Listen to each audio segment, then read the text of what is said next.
I was in 28 countries in 3 years. Oh my gosh. Oh, give us some of the exciting ones. Give me No, like five or six exciting no, ones. you're going too positive. Give me the worst ones. Listen, okay, exciting, worst. It's all a matter of perspective. Oh my! Well, it was all an adventure. My first foreign trip was after being in Rome for some updating on things. I was sent to Bosnia and Croatia during the Balkan War. Oh wow, Yeah, Yeah, a nice, easy first assignment. starting off let's strong. go see how it's going for them Send the over young guy there. to war. Yeah. One of the most moving things happened there. We're in the city of Mostar, which was it's all rebuilt now. It's very beautiful. It's very old city where Serbian and Croatian Christians and Muslims lived side by side, but not mixed up. They had their own sections of the neighborhood, and it was a time in the battle when when the Serbian forces had evacuated the city, but they blew up all the Croatian Catholic and Muslim cultural sites, libraries, churches, and so on. So we went to go see the friars coming from the coast. They were all refugees there on the Dalmatian coast, and through Medjugorje on their way east into Mostar, and the bridge had been blown up, which was really a huge cultural shock to them. And the Serbs were gone, but the Muslims and the Croats were still there. And the friars, being Croatian Catholic, were in an old friary, and attached to the friars is a big old church. And the church had been firebombed before the Serbs left, and so it was all in ruins. And the monastery was still intact. I was taking pictures, and I creeped around the front because I wanted to see the front of the church. And the friars grabbed me and said, "No, they see brown cloth. There's snipers across the Oh my street there. gosh. They're pegging people in brown robes." So Were you not afraid? I mean, I would have been terrified, hiding in the closet. They're literal snipers well, on the street. after they told me the snipers, then I started to think twice about why am I here. um, so Yeah. Well, what did you went- do there besides take pictures and potentially threaten the organization? well, Were you ministering to people? Were you feeding people? no, just being in solidarity with the friars, because there were three friars who were still there in the monastery, in the basement. And huddling down as shooting was going on around them. So we came during a lull in the shooting and brought them some messages and some packages and things. And go down on the lower level, and there was this big dining room table, and they had some candles and some sandwiches and some pickles and some fruit and some slivovitz because it's Croatia. And I said, "This is really nice here. You're in a war and everything, and you make this so nice." And they said, "Well, we don't get many American visitors, so." Even Why in the is midst it? of war, we're privileged. Yeah, well, and why is it that there's always like this sense of hospitality?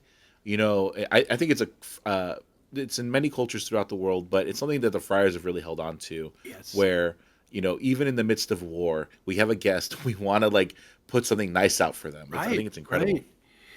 We're having this, stuff, and there's some sandbags in the basement windows, and I hear shooting outside, and I know what shooting sounds like. I worked in the inner city, and I know what that's like, but it's pretty close. And as the shooting's going on, the doorbell rings.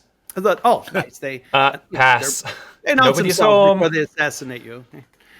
And they go, and there was who comes in, but a young man, maybe 17, 18 years old, whom they knew. He had military kind of fatigues on, and he was the son of their maintenance man.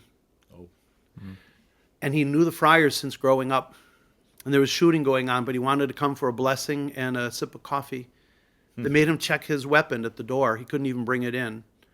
We had some coffee, prayed over him, and sent him out. My gosh. wow. Yeah. Yeah. Is anything So like your childhood? I mean, can you just imagine? I think about that when you think about like Syria or Gaza or Ukraine, or anything. People go through these things where it's just normal. Many countries in Africa.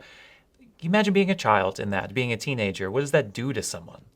I mean, I personally can't imagine it, and I can only assume that it shapes you permanently. Really, and only with grace can you shape that into something positive. I think Right. only through grace can you really turn that into like, how do I make the world a better place? Because it can very easily bring you down.